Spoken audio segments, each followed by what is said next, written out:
Good morning and praise the Lord, everyone. Praise the Lord. Praise the Lord. We have a great lesson for today that I want to bring forward uh, in a unique manner. Peter's denial. This is a different manner in which we're looking at the way Peter denies his Savior. Matthew 26, verse 69 to 75. Amen. Before we get started, I want to ask if anything is said touches your heart, soul, or spirit. If you have any questions or comments, please feel free to jot them at the bottom of the screen below, and I will get to them as soon as possible. Also, if you will subscribe to my channel and join with us as we gather together to study and meditate on the word of the Lord. Amen. We're going to get ready and move into our lesson, but first we're going to have prayer. Our Father who art in heaven, hallowed be thy name, thy kingdom come, thy will be done on earth as it is done in heaven. Give us this day our daily bread, and forgive us of our debts as we forgive our debtors. And lead us not into no temptation, but deliver us from evil. For thine is the kingdom, the power, and the glory, in the mighty name of Jesus.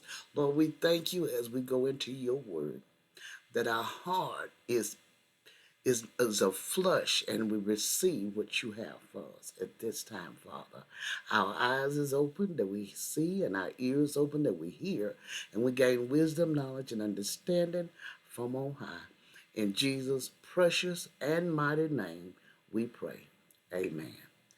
All right, as we said, Peter's denial, Matthew 26, verse 69 to 75.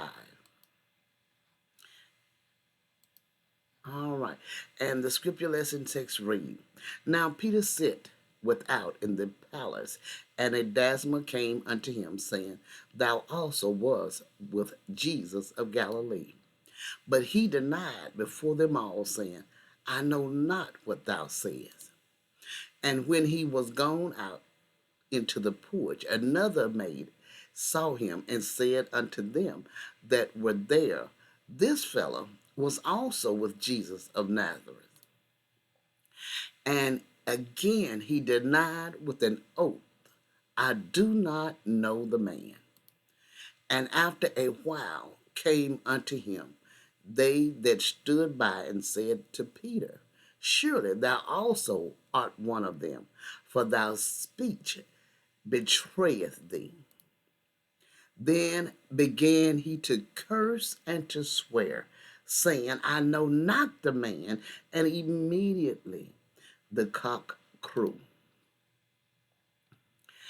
And Peter remembered the word of Jesus, which said unto him, Before the cock crow, thou shalt deny me thrice. And he went out and wept bitterly. You know, we have went over this passage several times throughout this week, but we have a new, different manner in which we're going to look at this passage. When we're going to go back, we're going to verse 69 to 72, and it says, Now Peter sat without in the palace, and a damsel came unto him, saying, Thou also was with Jesus of Galilee. But he denied before them all, saying, I know not what thou sayest. And when he was gone out into the porch, another maid saw him, and said unto them that were there, This fellow also was also with Jesus of Nazareth. And again he denied with an oath, I do not know the man. As we look at this, although Peter's denial of his Lord seemed to be a sudden, unaccountable, disconnected thing, seemed to come out of nowhere. It was in reality but the last act in a session of acts, one growing out of another. We look at this, it says the precursors of Peter's fall, what brought it about. Among these, we give a prominent place to self-confidence. It will not do to speak of Peter as insincere in his declaration of attachment to the Lord, we must not forget either that he was the only one of the 11, save John, who followed Jesus into the palace of the high priest. The others had forsaken their master altogether for the time. And so, in a sense, Peter's greater gift than theirs was owing to his greater love. He just had to be there to see what happened. But the root of the evil in him was that he trusted in his own heart. His self-confidence threw him off his guard and made him think that he had no need to pray for strength. And so he fell an easy victim to the tempter's stratagems. The second thing is another precursor of this denial was rashness. Peter had cut off the ear of Malchus.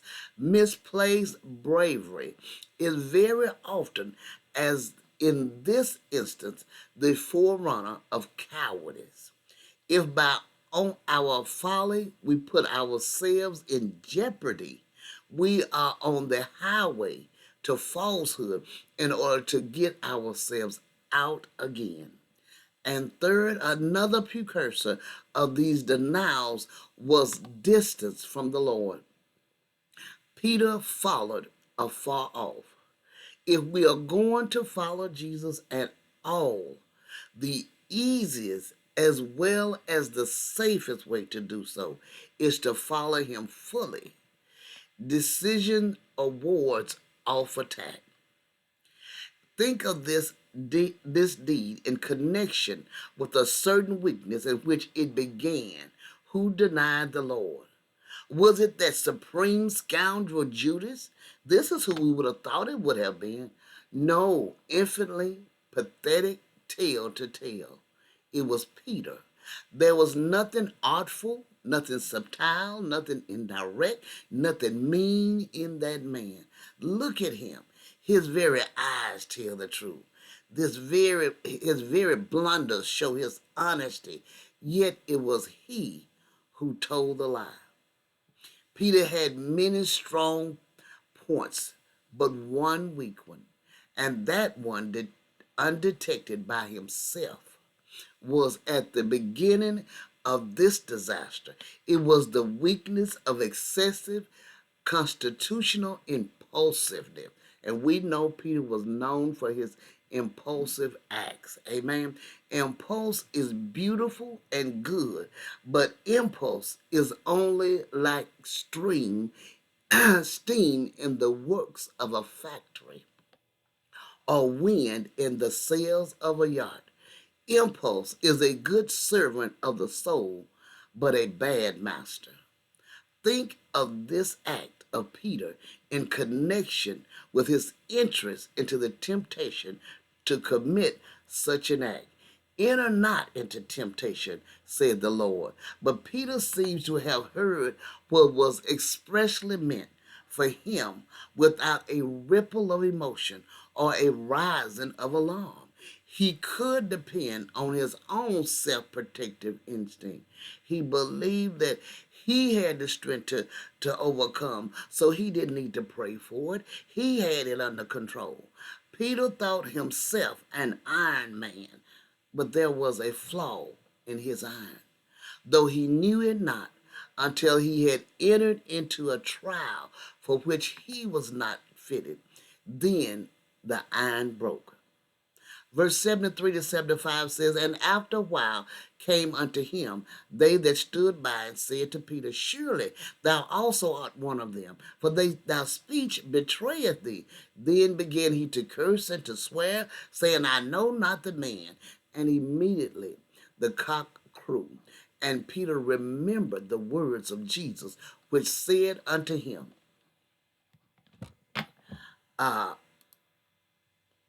excuse me just a second.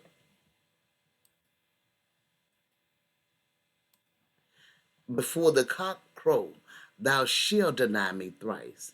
And he went out and wept bitterly.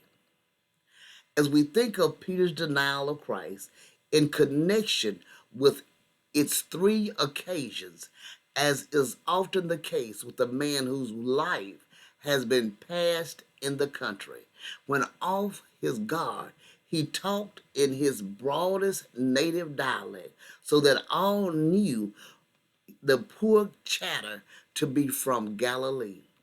A young sassy face turned on him suddenly, and its owner said, "Thou also wast with Jesus of Galilee." Impulse has no dominion over the critical instances of life.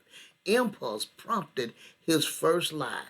In his terror, and before he was aware, Peter said, "Woman, I know him not." The aggravation of these denials, these were: one, for one thing, Peter had been well warned of his danger, what was coming up. He had been told the Holy Spirit guides us and leads us into all truth. We must pay attention to it. Another aggravation of Peter's denial was connected with the time at which they were uttered. It was with Jesus himself, the hour and power of darkness, if no other reason than because so many others has forsaken him. The apostle whom he had so loved and honored ought to have been firm. But number three, further, these denials were aggravated in Peter's case by the fact that the Lord had given him many special tokens of his regard. For these denials were aggravated by the manner in which they were made. Think of Peter's denial of Christ in connection with Christ's act of restoring love. He turned upon Peter with a look. The curse only drew forth love, and the love went out with that look. So melting, so mournful, so pathetically expressive. We may not imagine that this look was what we may not imagine what look was like, but we know what effect it had upon the disciple. He flung himself out into the night in anguish, almost unendurable, in a torture of tenderness, and with love wrought into a storm of passionate remorse. He felt himself to be lost. Some structures can only be saved by being ruined. The atheist said, "I should have been lost if I had not been lost," with what deep meaning and mighty emphasis might the glorified Peter now say the same. The sequel of the denials Peter lived on his master's look, a mingling of reproof, of tenderness, and entreaty till the master meet him after the resurrection. And the thought of the prayer, "I have prayed for thee, that thy faith fail not," kept him from despair. Had it not been for these things, he too might have gone like Judas and hanged himself. Note one, note one or two important inferences from this subject. Great promises in prominence in Christ's service does not keep us from peril. Our greatest danger does not always lie when we are weakest, but is sometimes when we are usually strongest. If Peter's fall be a warning against overconfidence, his restoration ought to be an antidote to all despair. No matter how far down we go, Jesus Christ is willing to be there for us. He's willing to hold us up. He's willing to bring us back into the sheepfold of his pasture. This is a great and powerful lesson. I pray you meditate on this lesson and have a great and blessed day. God bless you.